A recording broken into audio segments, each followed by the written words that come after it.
Welcome back, everyone, to a new story. We really hope you enjoy it. Megan, why are my chest jiggling when I breathe? The words came out in a panicked squeak, a voice so high and breathy it felt like it belonged to a stranger. It was a stranger's voice, coming from a stranger's throat, and I was trapped inside. My eyes flew open. The first thing I noticed was the weight. A soft, unfamiliar weight pressed down on my ribcage, rising and falling with each terrified gasp I took. The second was the hair. A curtain of silky, chestnut brown hair had fallen across my face, tickling my nose and smelling faintly of lavender and ozone. I swiped at it with a hand that felt too small, too delicate. My own hands were calloused from gripping a basketball, not this smooth, slender thing with its neatly shaped, unpainted nails. I bolted upright in bed. The movement was all wrong. My center of gravity had shifted downwards, making me feel unstable, wobbly. The blanket pulled around a waist that cinched in and hips that flared out in a way my body had never, ever done. I was wearing one of my old oversized band t-shirts, but it hung on this new frame like a dress, draping over curves that were alien and terrifying. My heart hammered against my ribs, a frantic drumbeat in the sudden, terrifying silence of the room. I slowly, hesitantly, reached out a hand and touched my chest. Instead of the hard, familiar plane of my pectoral muscles, my fingers sank into soft, yielding flesh. A choked sob escaped my lips. I brought my other hand up, tracing the line of my jaw. It was softer, the angle less defined. My neck felt long and slender. Every nerve ending was screaming at me. My skin felt different, smoother, almost poreless. When I took a breath, it felt shallower. The capacity of my lungs somehow reduced. The very air tasted different. This wasn't just a dream. This was a nightmare painted onto my own flesh. Stumbling out of bed, my legs felt like stilts. They were shorter, leaner, and the simple act of walking felt like learning a new and impossible skill. My feet were smaller, the arch higher. I nearly tripped over nothing on my way to the full-length mirror hanging on my bedroom door. For a moment, I just stared at the wooden frame, too afraid to lift my eyes.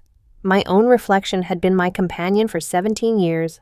I knew every flaw, every scar, every awkward angle. Who would be looking back at me now? Taking a ragged breath, I forced myself to look up. And I saw her. A girl I'd never seen before, wearing my t-shirt. She had long, wavy brown hair that cascaded over her shoulders. Her face was heart-shaped, with high cheekbones and a dusting of faint freckles across a small, neat nose. Her eyes were the same blue as mine, but they were wider, framed by long, dark lashes, and filled with a terror that I recognized as my own. Her lips were full and parted in a silent gasp. She was pretty, and that fact, more than anything else, made me want to scream. This girl, this stranger, mimicked my every move. When I raised a trembling hand to my face, she did the same. Her soft fingertips touched her soft cheek, and I felt the sensation on my own skin. The disconnect was dizzying. I felt like a ghost piloting a stranger's body. The person inside, the real me, Andrew, was still there, screaming. But the person looking back was someone else entirely. She was slender, with a delicate collarbone and soft, sloping shoulders. Below the hem of the t-shirt, her legs were shapely and smooth. This couldn't be happening.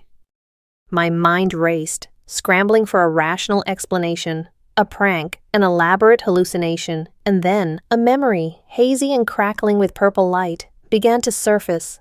Last night, Megan, my best friend's older sister, who was knee-deep in what she called ethereal studies and what everyone else called a wacky obsession with witchcraft. She'd been showing off a new spell book she'd found online. It's just a simple aura cleansing charm. Andy, she'd insisted, her eyes sparkling with manic excitement. It'll make you feel refreshed. It's totally harmless. I remembered a circle of scented candles on her living room floor, the weird, sweet smell of burning herbs, Megan chanting words that sounded like garbled Latin. I remembered rolling my eyes, getting ready to make a joke about it, and then I remembered the flash, a brilliant, blinding pulse of violet light that seemed to shoot out from the book in her hands. A wisp of purple smoke, a tingling sensation that started in my toes and zipped up my entire body, making every muscle seize, and then blackness. I must have passed out. The bedroom door creaked open, and there she was, Megan. She was holding a mug of coffee, a ridiculously cheerful smile on her face that faltered the second she saw me standing in front of the mirror. The mug slipped from her fingers, shattering on the hardwood floor and splashing coffee everywhere. She didn't seem to notice. Her jaw hung open. "Oh my God," she breathed, her eyes wide with a mixture of shock and, was that pride? It actually worked. "Worked," I shrieked, and the high-pitched sound of my own voice made me cringe. "What worked?" "Megan, look at me." I gestured wildly at my body, the unfamiliar curves, the long hair. "What did you do to me?" She took a hesitant step into the room, her gaze sweeping over me from head to toe. A slow, astonished smile spread across her face. "Wow," she said, her voice full of awe. "Andrew, you make a way prettier girl than my actual sister." "Don't call me pretty," I yelled, trying to lower my voice, to force out the familiar gravelly tone of my old self, but it just cracked and came out as an even higher, more frantic squeal. The effort made my throat feel tight. "You have to fix this now." Her proud expression melted into one of concern, mixed with a healthy dose of guilt. She finally looked at the shattered mug on the floor, then back at me. Okay, don't panic," she said, holding up her hands defensively. I know how to do the spells. The reversal part, well, it's a little less clear." A cold dread washed over me, far worse than the initial shock. "What do you mean? Less clear?" "I mean, I know how to cast them, but I've never had to uncast one before," she admitted, wringing her hands. "The book is more of a project guide than an instruction manual with a troubleshooting section." I pointed a trembling, delicate finger at her. "Listen to me. Megan, you have until Monday morning, before school. You find the troubleshooting section in that stupid book of yours and you turn me back. Or I swear, I will. I struggled to think of a threat, but my mind was a blank canvas of panic. Megan just nodded, her eyes still wide. Okay, Andrew, I'll fix it, I promise." But her promise did little to quell the storm raging inside me. Monday felt like a lifetime away. How was I supposed to exist like this for 2 whole days? I glanced back at the mirror, at the frightened girl staring back. My movements were becoming unconsciously different. I noticed I was standing with one hip jutted out slightly, a posture I'd seen girls use a million times but had never once adopted myself. My hands fluttered nervously near my face as I talked, another gesture that wasn't my own. Every instinct was a betrayal. My body was a prison, and it was already starting to teach me the rules of my confinement. Megan seemed to sense my spiraling panic. "Look," she said gently, stepping around the coffee puddle, If you're stuck like this for a little while, you can't keep wearing that. You need clothes, proper clothes." She disappeared and returned a moment later with a pile of folded fabric in her arms, clothes from her own closet, the sight of them, the soft materials, the floral patterns, the delicate straps made my stomach churn. "No," I said, my voice barely a whisper. "Absolutely not." "You don't have a choice," she said, her tone leaving no room for argument, "unless you want to explain to your parents why their son is suddenly a girl wearing a stretched-out rock band t-shirt as a mini dress. Now come on, we have to prepare you to at least survive the weekend." She laid the clothes on my bed, a pair of denim shorts, a light blue sundress, a simple white blouse. With a feeling of profound defeat, I reached for the most unassuming item, a soft, gray V-neck t-shirt and a pair of simple black leggings. It was the closest I could get to my old comfort zone. As I reluctantly stripped off my old shirt, the cool air of the room hitting my new, sensitive skin was a shock. It felt like I was exposed in a way I never had been before. My skin prickled with goosebumps. The simple act of pulling the soft cotton of the girl's shirt over my head was a bizarre sensory experience. It stretched in places it shouldn't and was snug in others. The fabric was softer, thinner, and it clung to the 2 alien mounds on my chest. Then came the leggings. The material was stretchy and smooth, sliding up my legs like a second skin. It felt restrictive, unnatural. There was no comfortable looseness, no familiar weight of denim. Every line of my new legs was visible. I felt incredibly vulnerable. When I stood up, the fabric felt cool against my thighs, a constant reminder of the shape I was in. I felt a deep, burning shame mixed with a terrifying, microscopic flicker of something else, something I couldn't name. It wasn't comfort, not yet, but it wasn't pure agony either. It was just strange. The clothes moved with me, hugging my form in a way that made me hyper-aware of every single new curve. I looked in the mirror again. The girl staring back was no longer just a stranger in my t-shirt. Now, she was a girl in a girl's clothes. And she looked distressingly, terrifyingly, natural. Surviving the weekend felt less like a plan and more like a prison sentence. I spent the rest of Saturday holed up in my room, a ghost in my own home. Every creak of the floorboards outside my door sent a jolt of panic through me. What would I say to my parents? Hey, Mom, Dad, funny story. Remember your son, Andrew? Well, he's Andrea now. Please pass the salt. Megan, bless her guilt-ridden heart, had run interference, telling my parents I had a stomach bug and needed to rest. It bought me time, but it also left me utterly alone with my new reflection. I practiced walking. The girl in the mirror had a natural sway to her hips that I couldn't seem to stop. I tried to walk like my old self, shoulders squared, feet planted firmly, but it just looked awkward, like a robot trying to imitate a human. My new body had a different rhythm, a different balance, and it fought my old habits at every turn. Even speaking was a chore. I'd try to say something in a low voice, and it would come out as a soft, melodic murmur. The sheer frustration of it was exhausting. I was trapped, not just in a girl's body, but in all the mannerisms that came with it. Sunday morning brought a new crisis. Kyle, my best friend since kindergarten, he was supposed to come over to work on our history project. I had completely forgotten. A frantic series of texts ensued. Me, hey man, can't today. Sick, Kyle, sick. You were fine yesterday. Megan said you were just tired. Me, it came on fast. It's bad, like biohazard, bad. Stay away. Kyle, dude, the project is due Tuesday. I'm coming over. I'll wear a mask. My blood ran cold. There was no stopping Kyle when he got an idea in his head. Before I could even type a reply, I heard the familiar sound of his bike clattering against the side of the house, followed by a sharp knock on the front door. I'll get it, Megan yelled from downstairs. I heard her open the door, her voice a little too high, a little too cheerful. Hey, is Andy in his room? He's texting me some nonsense about a plague. He's, sleeping really sleeping. Doctor's orders, Megan chirped. I flattened myself behind my bedroom door, my heart pounding. This was it. I was done for. Sleeping. It's noon. Kyle's skeptical voice drifted up the stairs. I'm just going to go drop the textbook off in his room. No, Megan's voice was a panicked squeak. Too late. I heard his heavy footsteps on the stairs. Thump, thump, thump, getting closer. I looked around my room desperately for a place to hide. The closet under the bed. It was hopeless. The door swung open. Kyle strode in, a history textbook in his hand. Hey, lazy bones. I know you're not.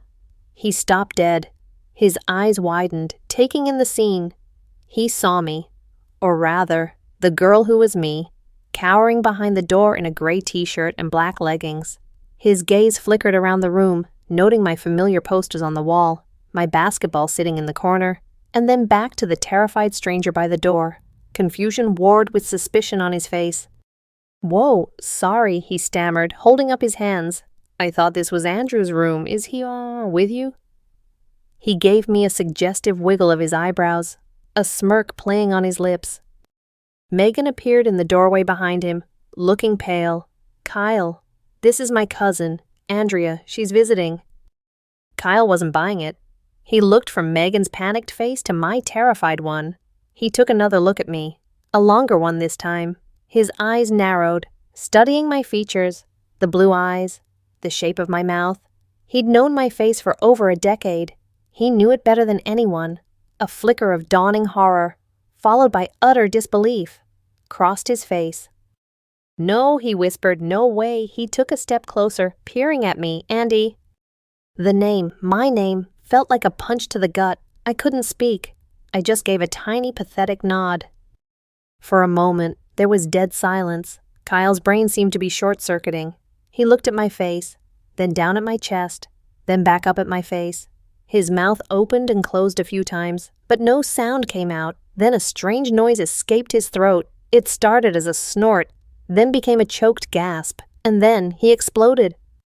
He threw his head back and howled with laughter. It was a loud, gut-busting, uncontrollable roar. He bent over, clutching his stomach, tears streaming down his face. "Oh my God," he wheezed, pointing a trembling finger at me. You look like your sister." He collapsed onto my desk chair, his laughter echoing through the room. I felt my face burn with a heat that was pure, undiluted humiliation. I wanted the floor to swallow me whole. "It's not funny," I snapped, and the sharp, feminine sound of my voice only made him laugh harder. "It's a little funny," he gasped, wiping tears from his eyes. "Okay, a lot funny. So the magic thing Megan is always babbling about is real." Megan, looking relieved that he wasn't running for the hills screaming, quickly explained the situation: the harmless spell, the unexpected outcome, and the frantic search for a reversal. It took a solid 10 minutes for Kyle to compose himself. When he finally did, his expression shifted from amusement to a kind of analytical curiosity. He circled me like a scientist examining a new specimen. "You know," he said, stroking his chin in mock seriousness, "you're not bad looking. For a girl. For Andrew as a girl." He stopped in front of me, his eyes gleaming with a sudden, mischievous idea. We could use this. Use this for what I asked, crossing my arms over my chest. The motion felt strangely protective. "For revenge," he said, his voice dropping to a conspiratorial whisper. "Think about it, man, Jason Cooper." Jason Cooper, the name alone made my stomach clench. He was the captain of the basketball team, popular, handsome, and an absolute jerk. Just last week, he'd cornered me in the hallway after I'd accidentally scuffed his brand new sneakers. He hadn't just made fun of me, he'd done it in front of half the sophomore class, including Sarah Jensen, the girl I'd been trying to work up the nerve to talk to for months. He'd called me a clumsy loser and made a crack about my worn-out shoes. I had never felt so small. "What about him?" I muttered. "He has one weakness, a pretty face," Kyle said, his grin spreading. "He's never seen Andrea before. You could get close to him, really close. And then what?" Megan asked, intrigued. "And then you humiliate him," Kyle declared. "Expose him for the shallow jerk he is. It would be poetic justice." I should have said no. Every rational part of my brain was screaming it. It was a crazy, stupid, and dangerous idea. But the memory of Jason's smug face, of Sarah's pitying look, of the laughter from the crowd in the hallway, it stung. My wounded pride was a raw, open nerve. The idea of turning the tables on him, of making him the fool for once, was a powerful temptation. I don't know," I hesitated. "Come on," Kyle pushed. "What have you got to lose? You're stuck like this for now anyway. Might as well have some fun with it." "He has a point," Megan chimed in, pulling more clothes out of a bag she'd brought up. She'd clearly come prepared for a full-scale makeover. "And to do this, you're going to need a better wardrobe." And that's how I found myself in the middle of a bizarre dress-up session. Megan and Kyle became a tag team of unlikely fashion consultants. They made me try on everything. First, a simple navy blue sundress. The fabric was light and airy, and as I pulled it on, it swished around my knees. The feeling of the breeze on my bare legs was new and distracting. The dress had thin straps, leaving my shoulders and collarbone exposed. I felt naked. Despite being fully clothed, I'd wrap my arms around myself, trying to cover up, but Kyle would just pull them away. "Stop hiding," he'd command. "You've got to own it." Next was a pair of white denim shorts and a pink crop top. The shorts were snug, fitting my new hips in a way that felt both uncomfortable and strangely powerful. The crop top, however, was a nightmare. It ended just above my belly button, exposing a sliver of skin that I was certain everyone in a 5-mile radius could see. "I can't wear this," I said, my voice shaking slightly. The sensation of the soft fabric against the underside of my new chest was maddeningly present.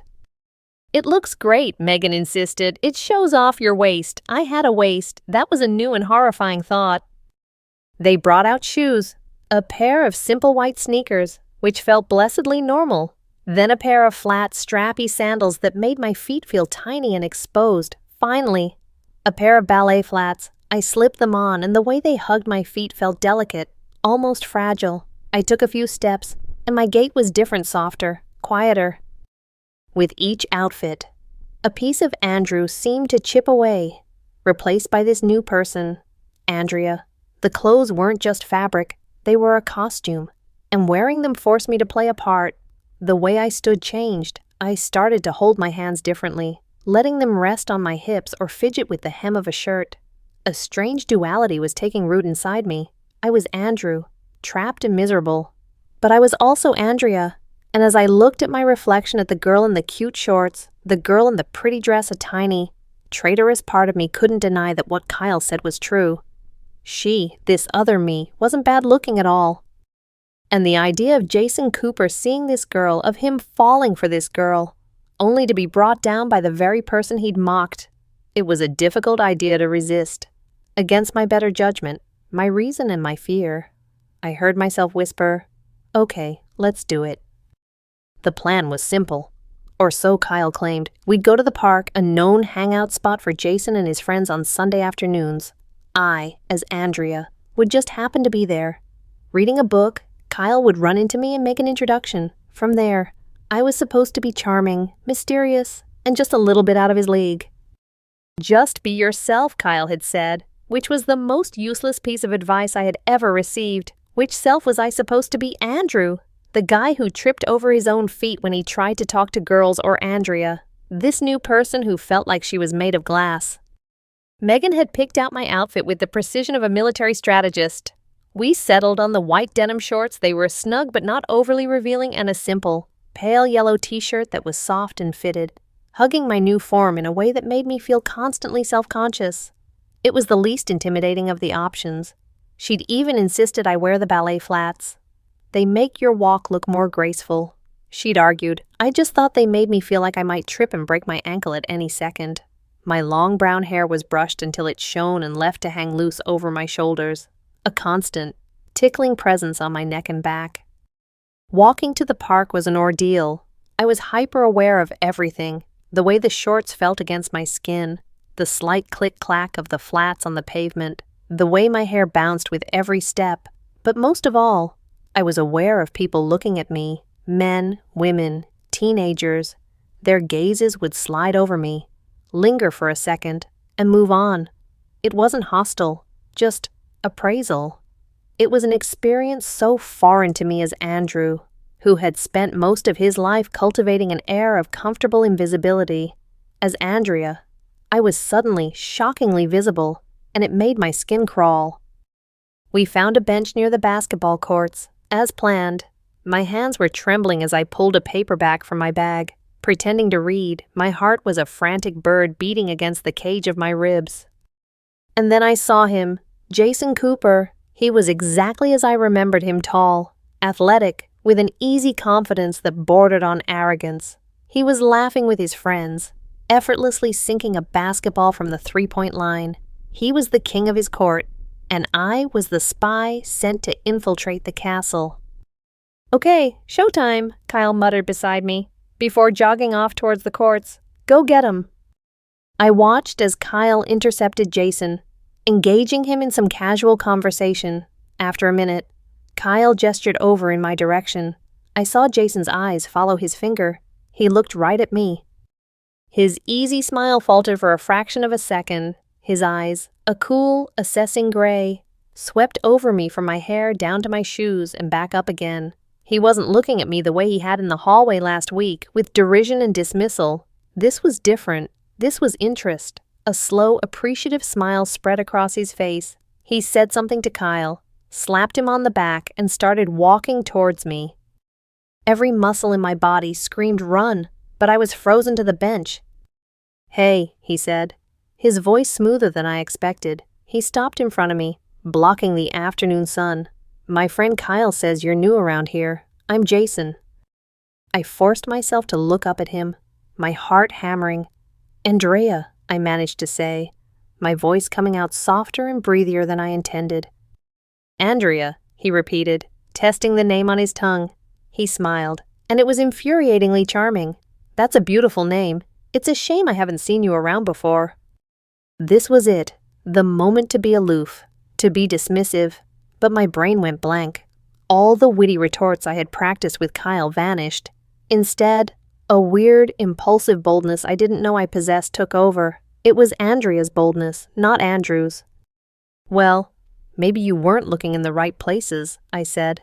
And then, to my own horror, I heard a light, flirtatious giggle escape my lips. Where did that come from? Jason's smile widened. He seemed intrigued. Clearly not. So what's a girl like you doing reading a book at the park on a day like this? Don't you know there are basketballs that need watching, he joked. I find watching books more intellectually stimulating. I quipped back, surprising myself again. My old self would have just mumbled something and stared at the ground. This new version of me was sassy. Our conversation was unexpectedly easy. He wasn't the one-dimensional jerk I had painted him as in my head. He asked me about the book I was reading, about where I was from, what music I liked, and I found myself answering, building a fictional backstory for Andrea with a fluency that was both exhilarating and terrifying. It was like I was playing a video game, controlling a character who was cooler and more confident than I could ever be. And the more he smiled, the more he leaned in, the more I felt a strange, satisfying warmth spread through my chest. The feeling of his attention focused solely on me was addictive. Listen, he said after about 10 minutes, his tone shifting from playful to serious. I know this is sudden, but I'm starving. There's a diner just down the street. Can I buy you a milkshake? The plan was just to get his attention, not to actually go anywhere with him. I glanced over at the courts, where Kyle was watching us with a look of growing alarm. This was moving too fast. But Jason was looking at me with such genuine hope in his eyes, and the thought of sitting across from him, of continuing this strange, thrilling performance. I'd love that, I heard Andrea say. The diner was a classic slice of Americana, all red vinyl booths and checkered floors. Jason was the perfect gentleman, pulling out my chair for me, making sure I was comfortable. It was so at odds with the image of the hallway bully that my head was starting to spin. As we waited for our milkshakes, he leaned forward, his elbows on the table. Tell me more about Andrea. My friend Kyle is being very mysterious about you. He just said you were Megan's cousin. There's not much to tell. I lied smoothly. I'm just, complicated. He laughed, a low, pleasant sound. I like complicated. He asked more questions, and the conversation flowed. I found myself noticing small things about him. The way his eyes crinkled at the corners when he smiled. The focused way he listened when I spoke. This wasn't the arrogant jock I remembered. This was someone thoughtful, someone who seemed genuinely interested in getting to know the girl in front of him. And that girl, Andrea, was responding to it. I felt myself leaning in, laughing at his jokes, twirling a strand of my long hair around my finger without even thinking about it. Kyle, who had followed us and taken a seat at the counter, was texting me frantically. Kyle, what are you doing? This wasn't the plan, Kyle. You're supposed to be shutting him down. Not batting your eyelashes at him, Kyle, dude. You're smiling. Like, for real smiling. Abort. I ignored the buzzing in my purse. I was too caught up in the moment, too caught up in the way Jason was looking at me, as if I were the most interesting person he'd ever met. Then, as he was telling a story about his dog, his hand brushed against mine on the table. It was a fleeting, accidental touch, but it sent a jolt like an electric shock straight through me. My entire body tingled, my face flushed, a hot blush creeping up my neck. It was a physical reaction so intense and so completely out of my control that it terrified me. I pulled my hand back as if I'd been burned. "Excuse me," I stammered, standing up abruptly. "I need to use the restroom." I practically ran, my ballet flats slipping on the tiled floor. I pushed through the door marked with the little dress-wearing stick figure and stumbled to the sink, splashing cold water on my burning face. I looked up, my chest heaving, and met my own her gaze in the mirror. The girl looking back had flushed cheeks and wide, panicked eyes. Her lips were slightly swollen from biting them. She looked flustered. She looked like a girl on a date with a boy she liked. "What is wrong with you?" I whispered to my reflection. "You're supposed to hate him. He's the enemy. But my heart was still racing from that simple touch. This wasn't part of the plan. The plan was to be in control. But sitting in that booth, talking to Jason, I hadn't felt in control at all. I had felt unhappy and scared. Scared because a part of me, a part I didn't want to acknowledge, was actually enjoying this. The restroom door opened and Kyle slipped in, his face a mask of frantic concern. What the hell is going on? You were supposed to be getting ammo on him. Not planning your wedding, you're getting in way too deep. Man, you're acting. This role is getting to you. You're playing the part a little too well. I'm not acting, I confessed, my voice cracking. That's the problem. Kyle, I don't think I can do this. I don't want to trick him. He's not who I thought he was. My mind flashed to the touch of his hand, the warmth of his smile. Why did my face get hot when he smiled at me? Why did my heart do that flipping thing? Kyle stared at me, his playful demeanor gone, replaced by a look of stunning clarity. He sighed, running a hand through his hair. Oh man, he said, his voice quiet. You're in trouble. He took a step closer and looked me straight in the eye. Maybe it's not the role you're playing too well. Maybe it's not an act. Think about it. Dude, in this body, with these feelings, maybe you actually like him. His words hit me with the force of a physical blow. It was the most ridiculous, insane thing I had ever heard. Me, Andrew, like Jason Cooper. Impossible. But as I looked at the flustered girl in the mirror, at her wide, confused eyes and blushing cheeks, a terrifying new reality began to dawn.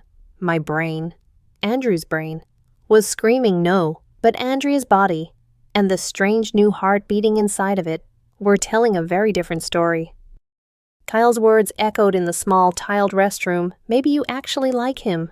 The thought was so alien, so fundamentally wrong, that my mind reeled. It was like trying to solve a math problem where 2 + 2 = purple. It just didn't compute. And yet, the memory of my racing heart and blushing cheeks was undeniable evidence.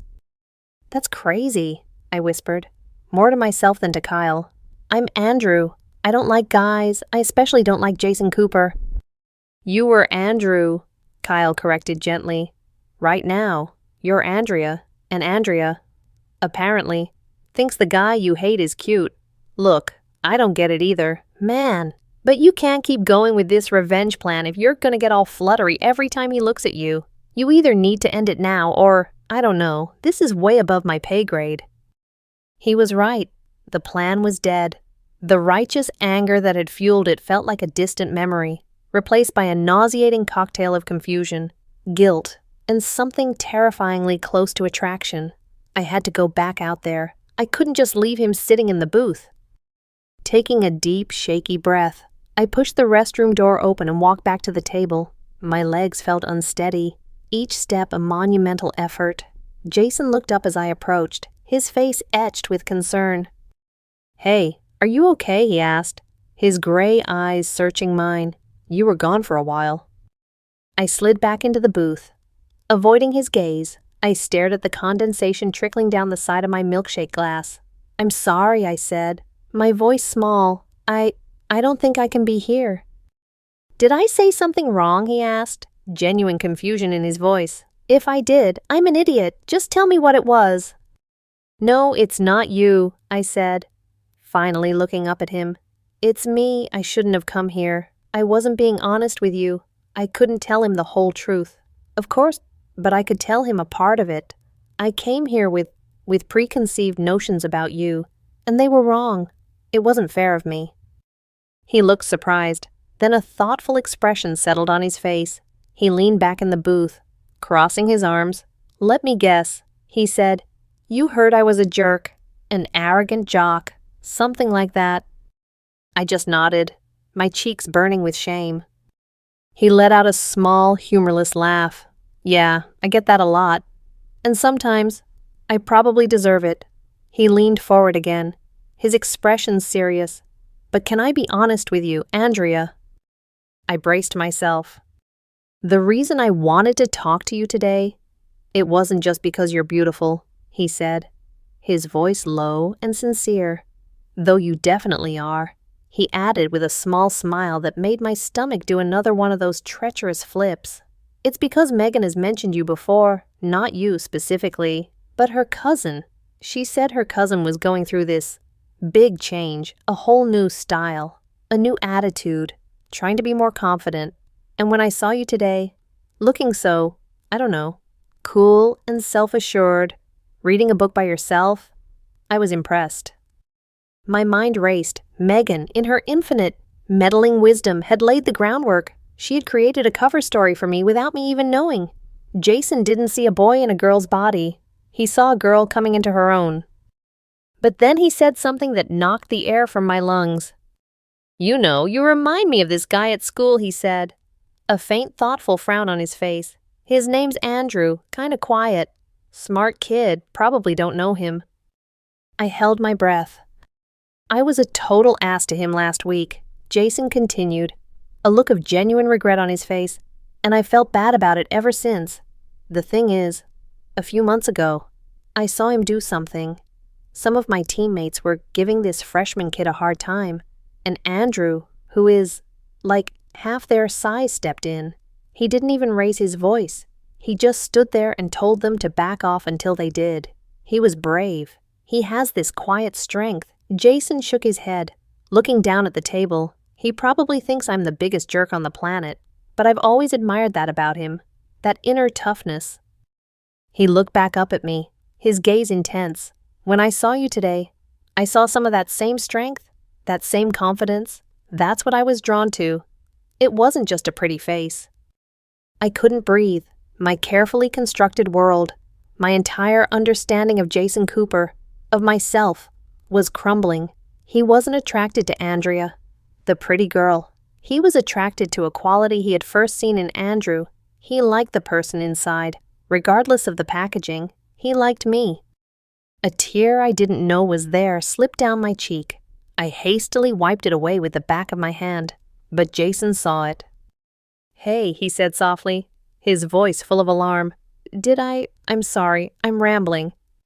"No," I said, my voice thick with emotion. "It's not that. It's just, no one's ever said anything like that to me before." As I sat there, a profound shift was happening within me. I became aware of my own body in a new way. I noticed, with a startling lack of alarm, that I was sitting with my knees pressed together, my feet tucked neatly to one side. When a strand of hair fell into my face, I automatically reached up and tucked it behind my ear. The gesture as natural as breathing.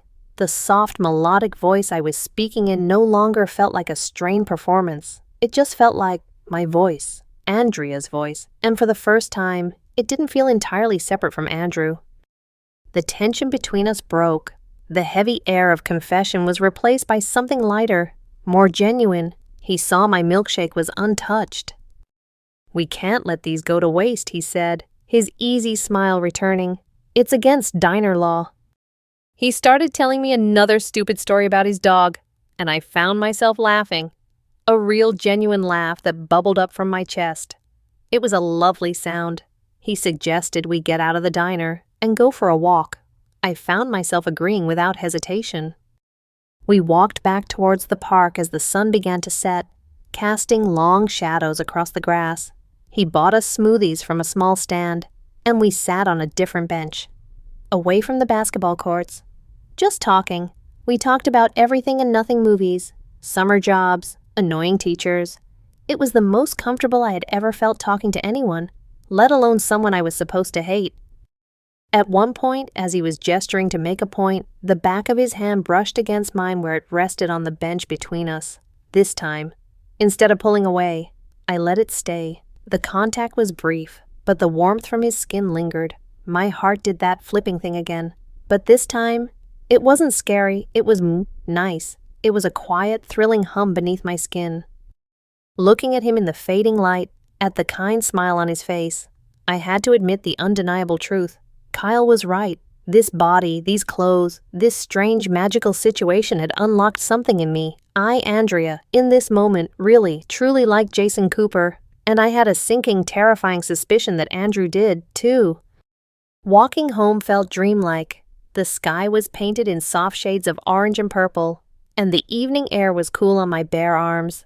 Jason had walked me almost all the way to my street, only leaving after I promised I'd text him to let him know I got home safe.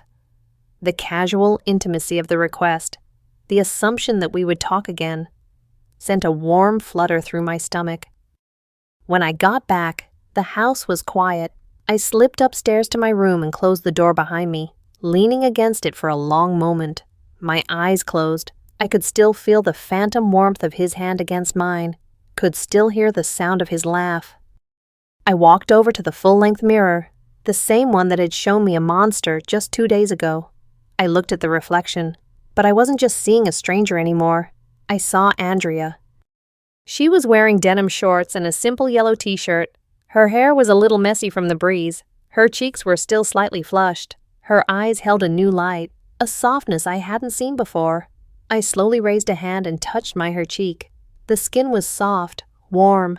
I traced the line of her jaw, the curve of her lips. This face, this body, was starting to feel less like a prison and more like a possibility.